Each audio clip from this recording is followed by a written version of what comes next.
Pouah, comment que ça a été la galère à trouver un cinéma qui diffuse le film dans ma ville, je vous raconte pas.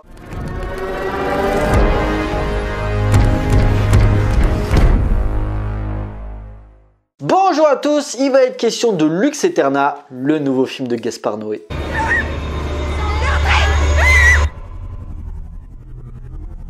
L'histoire, Charlotte décide de jouer une sorcière jetée au bûcher pour le film de Béatrice. Malheureusement, hors l'organisation un petit peu bordélique, les différents problèmes techniques et l'ambiance négative vont petit à petit plonger le tournage dans un chaos de lumière. 2 ans après Climax, le bad boy du cinéma français nous revient avec un moyen métrage de 52 minutes mettant en avant un tournage qui ne se passe pas comme prévu. Une œuvre auquel Noé nous avait pas habitués, où il questionne les différents rapports de force dans le milieu du cinéma, le tout dans une expérience sensorielle que le cinéaste nous confronte une fois de plus, mais un cinéma beaucoup plus accessible qu'à ses débuts. On avait déjà eu ça dans Climax avec cet espace clos où la virtuosité technique prenait le pas sur le fond, mais Noé maîtrisait son sujet en poussant son concept à son paroxysme. On retrouve d'ailleurs beaucoup de similitudes avec son précédent effort, voire Enter the Void dans une certaine mesure, avec ses mouvements de caméra investissant l'unité de lieu. Et là c'est pareil, où on nous emmène à découvrir ce qui se passe derrière la création des images, l'utilisation du split screen, inédit chez lui et qui est pertinent dans sa narration, avec 2 situations opposées comme par exemple dans l'une la mise en place de la scène et de l'autre côté les acteurs qui se préparent, ou encore la même scène mais de 2 points de vue différents. Je me souviens, t'as une scène où t'as Béatrice qui se promène sur le plateau et t'as un photographe qui la suit, parce qu'en gros l'ambiance est pas au beau fixe et Béatrice, par son caractère habituel d'ailleurs, d'après ce que je sais, c'est que son personnage reflète un petit peu la réalité parce qu'elle est aussi insupportable dans la vraie vie. Elle se prend la tête avec son chef op et ses producteurs qui pensent que elle est pas capable de diriger le film, du coup ça amène des tensions. Et de l'autre côté t'as Charlotte qui est pas bien. Déjà de 1, t'as un réalisateur qui vient de LA qui veut lui proposer un rôle pour son prochain film et elle est là genre mais fous-moi la paix, c'est pas le moment.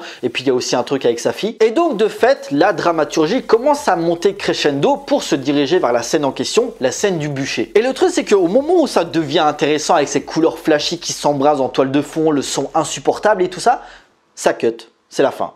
C'est dommage. Et cette conclusion presque abstraite donne l'impression que le film il n'est pas fini. Alors il peut avoir plusieurs raisons. Je sais que par exemple il avait dû se dépêcher sur le tournage qui avait duré à peine 5 jours et qu'il avait dû finaliser le montage le plus rapidement possible pour le présenter au Festival de Cannes. Bien sûr ça n'enlève en rien la qualité de cet objet filmique qui multiplie les tours de force techniques et visuelles pour nous offrir une explosion de sens aussi bien métaphysique que conceptuelle, mais je pense que s'il aurait gagné 10 à 15 minutes ça aurait été parfait pour moi. Le réalisateur s'amuse également aussi à se moquer de l'industrie cinématographique actuelle avec ce surnombre de personnages qui envahissent les 2 personnages principaux, entre les producteurs qui veulent calmer le jeu sur ce qui se passe, le photographe qui suit Béatrice pour trouver le moindre truc qui pourrait la faire déraper et donc de fait justifier qu'elle se fasse virer. Je disais déjà le réalisateur qui veut proposer à Charlotte un rôle pour son prochain film, ou encore t'as un critique de cinéma qui travaille pour une revue qui est là, oui j'aimerais vous poser des questions sur le film, et t'es là mec c'est pas le moment, on est en train de bosser là. Parasite et ces opportunistes qui t'empêchent de te concentrer et qui font petit à petit sombrer les personnages dans la folie. Quand tu vois ce qui se passe à la fin, les 10 dernières minutes où t'as tout le monde qui est en train de gueuler en même temps, c'est l'anarchie. Cette notion de couleur qui ressort comme l'expression pure des ressentis des personnages, où chaque couleur vue comme un signifiant résonne pour telle et telle scène, et où à la fin t'as juste les yeux éreintés par ce que t'as vu dans cet univers stroboscopique et ce montage frénétique. D'autre part, je pensais pas, venant de la part de Gaspard Noé, me marrer autant dans l'un de ses films. Ça commence, enfin, d'abord il y a autre chose, mais on va y venir. D'abord t'as une scène avec Charlotte et Béatrice qui sont en train de discuter et qui se remémorent des souvenirs un petit peu malaisants sur leurs anciens films. Charlotte qui à un moment était en couple avec un mec beaucoup plus jeune qu'elle et en fait je crois qu'il devait tourner une scène d'amour et le mec il était tellement excité qu'il lui a éjaculé sur la jambe. Ok, d'accord. Et Béatrice de son côté, elle avait déjà tourné des films de sorcières et en fait, d'après le truc, c'est que si tu jettes une sorcière dans l'eau et qu'elle flotte, c'est que c'en est une. Et en fait, il y avait une scène dans l'un de ses films où elle était nue. Et donc du coup, t'avais pour le besoin du tournage, t'avais 200 figurants qui étaient là en train de la regarder en chien juste parce qu'elle était à poil, tu vois. Comment ne pas être mal à l'aise à ce moment-là? Et le truc, c'est que tu y crois, leur discussion, certes, c'est de l'improvisation, mais les dialogues s'enchaînent, il n'y a jamais le blanc. Et puis bon, de toute façon, les 2 actrices, elles sont excellentes, donc elles ont été formées pour ça. Mais de cette dualité, Gaspard Noé enfonce le clou dans son expérimentation en tutoyant dès l'ouverture les génies du cinéma de Godard à Buñuel en citation, ou en utilisant des images tirées de films traitant du même sujet de la sorcellerie comme Axan de Christensen, ou encore Jour de colère de Dreyer, où cette sorte de pré-générique va donner le ton sur ce qui va arriver ensuite. A noter cette satire des conditions de tournage où nos yeux essayent d'être captés sur ce qui se passe à l'écran. Doit-on regarder regarder cette actrice qui est en train de se déshabiller ou écouter le dialogue de l'autre côté qui peut avoir son importance par la suite. Une perte de repères qui est le point fondamental dans le cinéma de Gaspard Noé. Une atmosphère assez malaisante où se révèle un certain mysticisme, comme par exemple ce plan final où Charlotte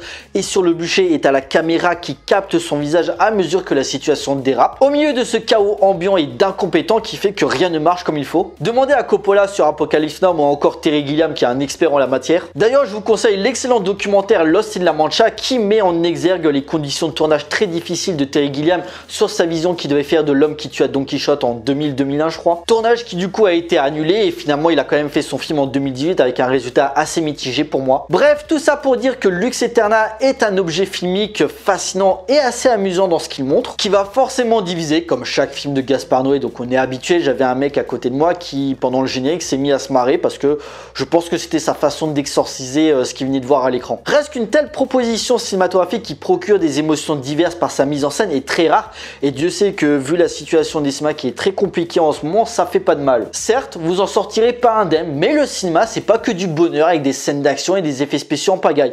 Ça peut être aussi de la souffrance et Gaspard Noé est là pour nous le rappeler. En conclusion, Lux Aeterna est un trip jubilatoire repoussant plus loin les limites cognitives où le spectateur est malmené par des décharges d'images puissantes engendrant des stimuli, ramenant à la puissance de ce qu'est le cinéma. Méta, expérimental, hallucinatoire, voire jusqu'au boutiste, Lux Aeterna est tout cela à la fois, où la caméra se permet de nous emmener là où l'art cinématographique peut dépasser nos attentes. D'une vraie virtuosité dans la mise en scène, Gaspard Noé pousse toujours plus loin les limites technologiques, narratives et sensorielles et dont seul le cinéma peut en être le vecteur principal. Chapeau. Voilà, cette vidéo est à présent terminée. J'espère qu'elle vous a plu. N'hésitez pas à liker, à partager auprès de vos amis si vous en avez. N'hésitez pas à me laisser des commentaires pour me dire ce que vous avez pensé du film. Pensez à me suivre sur Facebook, Twitter, Instagram, encore Utip ou Tipeee si vous voulez soutenir la chaîne. Et pensez à vous abonner, c'est très important pour moi. Pour nous, on se retrouve pour une prochaine vidéo. D'ici là, portez-vous bien. Allez voir des films.